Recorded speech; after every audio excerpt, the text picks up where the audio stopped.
पुढे बघूयात बांगलादेशात अराजक पसरले आणि विद्यार्थ्यांनी आरक्षणाविरोधात केलेल्या आंदोलनाचा भडका उडाला आणि बांगलादेशच्या पंतप्रधान शेख हसीना यांना भारताच्या आश्रयाला यावं लागलं। पण आता त्यावरून ठाकरे आणि भाजपमध्ये आरोप प्रत्यारोप सुरू झालेले। बांगलादेशातील हिंदूंच्या संरक्षणावरून उद्धव ठाकरेंनी पंतप्रधान मोदींना खोचक टोला लगावला।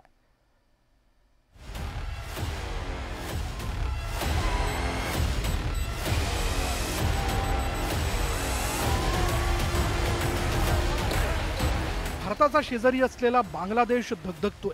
विद्यार्थी आंदोलनामुळे बांगलादेशात अराजकतेची परिस्थिती निर्माण झाली आहे। बांगलादेशातील शेख हसीना यांची सत्ता आंदोलकांनी उलथून टाकली आहे। त्यामुळे कायदा आणि सुव्यवस्थेचा प्रश्न निर्माण झाला। जाळपोळीच्या घटना वाढू लागल्या। अशातच बांगलादेशातील हिंदूंवर हल्ल्याच्या बातम्या येऊ लागल्या। त्यामुळे भारताची चिंता वाढली आहे, तर इकडे राजकीय वातावरण तापलंय।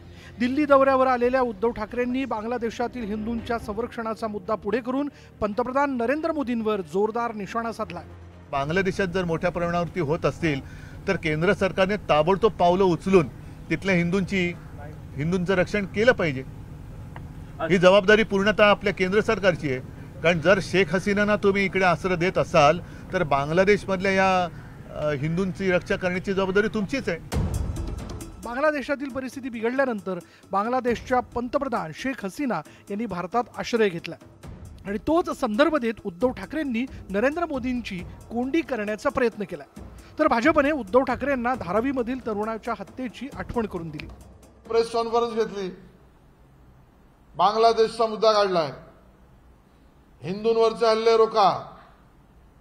या धारावीमध्ये हिंदू कार्यकर्ता आमचा मारला गेला, खून घेतला, कोथळा काढला।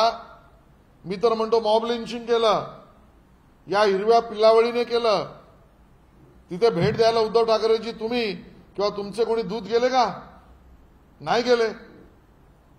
घरापासून 5 मिनिटाच्या अंतरावर असलेल्या धारावीत तुम्ही गेला नाहीत।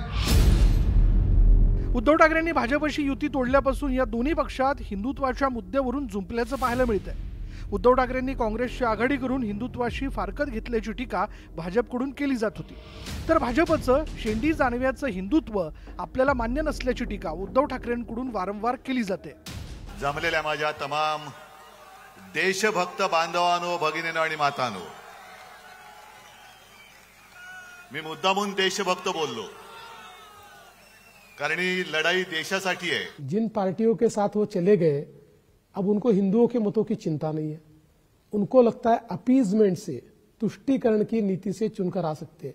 इसीलिए अब वो कैलेंडर छापते और कैलेंडर पे हिंदू हृदय सम्राट नाम निकल गया, अब जनाब बड़ा साहब ठाकरे आता है। अब उनकी रैलियों में अल्लाह अकबर के नारे लगते और टिपू सुल्तान जिंदाबाद के नारे उनकी रैलियों में लगते। बांगलादेशातील अराजकतेच्या पार्श्वभूमीवर उद्धव ठाकरेंनी भाजपला खिंडीत गाठण्याचा प्रयत्न केला। खरं तर बांगलादेशच्या पंतप्रधान शेख हसीना यांनी भारतात आश्रय घेतल्यानंतर केंद्र सरकारनं सर्वपक्षीय बैठक बोलावली होती। त्या बैठकीत केंद्रीय गृहमंत्री अमित शहांनी बांगलादेशमधील घडामोडींची माहिती दिली।